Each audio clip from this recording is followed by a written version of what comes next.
लिहाजा मैं मानता हूं कि इस वक्त तालिबान अकेला नहीं लड़ रहा है, पूरी दुनिया में जहां जहां आईएस है वो भी इनके साथ है, जैशे मोहम्मद भी इनके साथ है, लश्कर तोयबा भी इनके साथ है, पीएफआई भी इनके साथ है, मुस्लिम लीग भी इनके साथ है, बंगाल कलकत्ता केरला का मुसलमान लेफ्टिस्ट भी इनके साथ है। इसलिए आप देखिए कि मोपला में 350 वो मुसलमान जिन्होंने हिंदुओं का कत्ल किया था 100 साल पहले, उन लोगों को फ्रीडम फाइटर का दर्जा दिया हुआ था।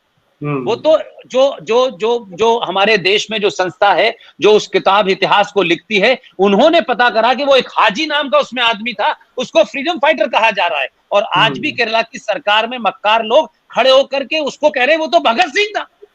तो आप, ऐसा नहीं है कि आपके दुश्मन नहीं है, क्योंकि किताबें वो पढ़ी जिसको आज आप करेक्ट कर रहे हैं, लेकिन आज भी किताबों के अंदर कुछ ना कुछ चल रहा है, वो अपने एजेंडे से नहीं हटे हैं। कल हो सकता है कि महाराष्ट्र के अंदर 3 पार्टी की सरकार हो और सत्ता में बैठने की जोड़ तोड़ चल रही हो, लेकिन उसके बावजूद भी 2 मक्कार हैं उसमें।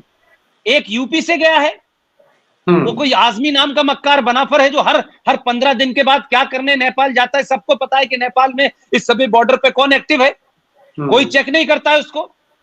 और एक दूसरा है नवाब मलिक नाम का। उन 2 लोगों ने 3 पार्टियों की सरकार के होते हुए भी महाराष्ट्र एजुकेशन बोर्ड की 8th क्लास की किताब के अंदर एक टेम्परिंग कर दी और देश को नहीं पता चला। नहीं, और उसमें यह कहा गया कि 23 मार्च को सरदार भगत सिंह, सुखदेव और कुर्बान हुसैन को फांसी हुई थी। कि हम रोमिला थापर को रो रहे हैं, इरफान हबीब को रो रहे हैं, लेकिन हमारे सामने यह हो रहा है। बंगाल के अंदर एक बंगाली में किताब छपी है, और आप देखिए कि वो इरफान हबीब की एक दोस्त हुआ करती थी, उनका नाम है शीरीन मुस्फी। उसने बंगाल में किताब के अंदर लिखा है Rama was a aggressor, he was a foreigner, वो तो हमलावर था। तो हमारे यहां एजेंडा अभी भी चल रहा है। इसलिए मैं कहता हूं कि भारत माता का जय के नारे लगाने से भारत माता सुरक्षित नहीं होने वाली। हर गली, हर चौराहे, हर मोहल्ले, हर क्लास में हर आदमी को अपने राष्ट्र के प्रति कर्तव्य का बोध होना चाहिए, और ये बोध किसी को दिखाने के लिए नहीं होना चाहिए, किसी को चिल्लाने के लिए होना चाहिए। ये अवेयरनेस बहुत जरूरी है। ये धरना प्रदर्शन देने से अगर देश के अंदर कुछ हो रहा होता तो फिर गांधी जी ने जो पाया वो भी मिल जाता। आखिरकार इस देश को सुभाष चंद्र बोस जैसे लोग, वीर सावरकर जैसे लोगों के और भगत सिंह की वजह से आजादी मिली। ये चरखा चलाने से आजादी मिल रही होती और कोई कानून चला जाता तो मैं समझता हूं कि फिर बहुत ही बड़ी बात होती है।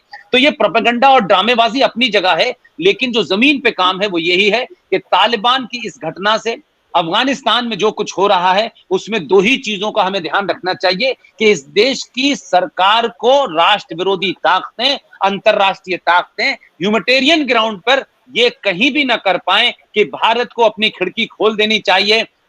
ये मजलूम मुसलमान हैं, ये बेचारी एक औरत है, ये मुंहदुहा एक बच्चा है, देखो ये कैसे खड़े हैं, और भारत तो सदियों से सब कर रहा है। भाई हमें माफ करें, आप इस्लाम के मानने वाले हैं, आप 56 मुल्कों में जाएं, इस अरब में जाएं, ईरान में जाएं, इराक में जाएं, सऊदी अरब में जाएं, कुवैत में जाएं, जहां दिल चाहे जाएं, हमारे पास ना आए, क्योंकि ये मुल्क जो है रहने लायक नहीं है। और अगर आपको आना है तो पहले वो जो मक्कार था भारत का वाइस प्रेसिडेंट हामिद अंसारी से सर्टिफिकेट लेके आए कि भारत में आप सुरक्षित रहेंगे। वही सुरक्षित नहीं है मक्कार। जावेद अख्तर सुरक्षित नहीं है, शाहरुख खान, फलाने खान, दिमाग के खान, ये मक्कार खान जितने हैं ये सुरक्षित नहीं है। तो भारत में मत आओ भाई।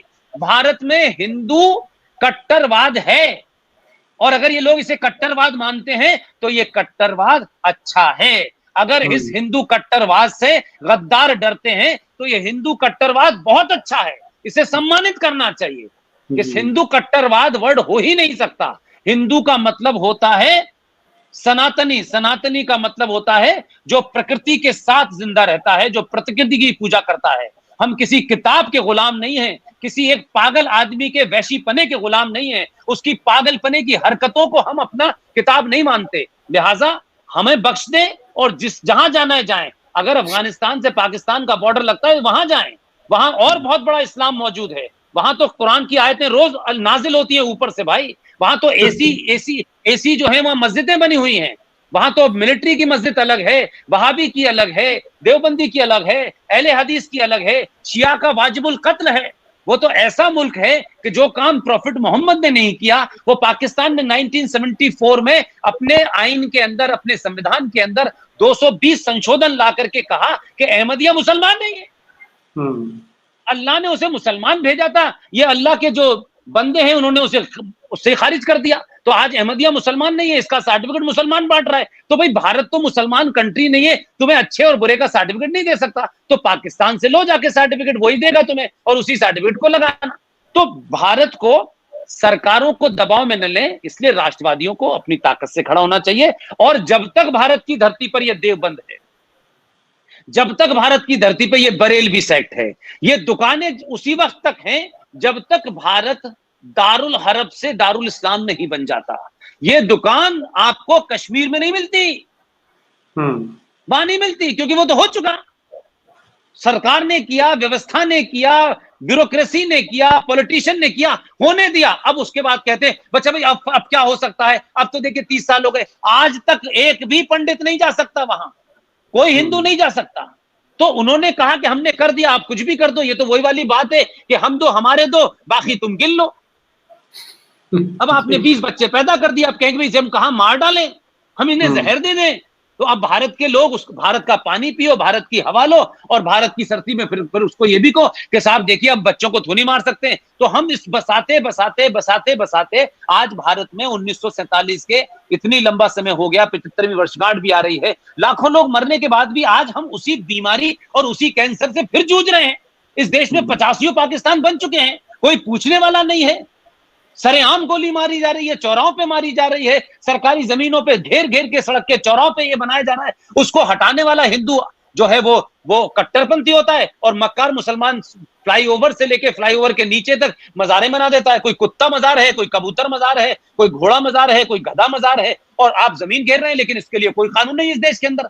पुलिस डरती है कि पुलिस को इस देश के सत्ताधारियों ने पिछले 70 सालों में नपुंसक बना दिया है, वो अपने कानून की ड्यूटी भी नहीं कर पाता है, उसके ऊपर इतना दबाव होता है। इसलिए मैं मानता हूं कि कश्मीर, केरल, बंगाल, दिल्ली, बहुत सारे लोग हैं, ये 20-25 करोड़ लोग ऐसे नहीं घूम रहे हैं, ये अलग अलग जुमलेबाजी कर रहे हैं, अलग अलग नरेटिव बना रहे हैं कि देखिए साहब वो तो बहुत ही जाहिल लोग हैं, और इस्लाम तो पीस का मजहब है, इस्लाम तो अमन का पसंद है, अमन का गहरा है, और जिन्हें क्या क्या बातें बोलेंगे। तो ये हिंदुओं को बेवकूफ बनाते रहेंगे, और जो उधर कुछ कर रहे हैं उनको रोकेंगे नहीं। तो तालिबान को पब्लिकली इस समय नहीं वेलकम करना है, अंदर से वेलकम करना है, और भारत सरकार पे एक मुहिम चलानी है कि देखिए साहब बहुत बहुत जुल्म ज्यादती हो गई है, आप रहनुमा हैं, आप बड़े हैं, आप सुल्तान हैं, यहाँ के नेताओं में हवा भरो और अपना काम निकालो, और उसके बाद भूल जाओ, और फिर शाहीन बाग को झेलो, फिर किसान आंदोलन को झेलो, फिर बंगाल को झेलो,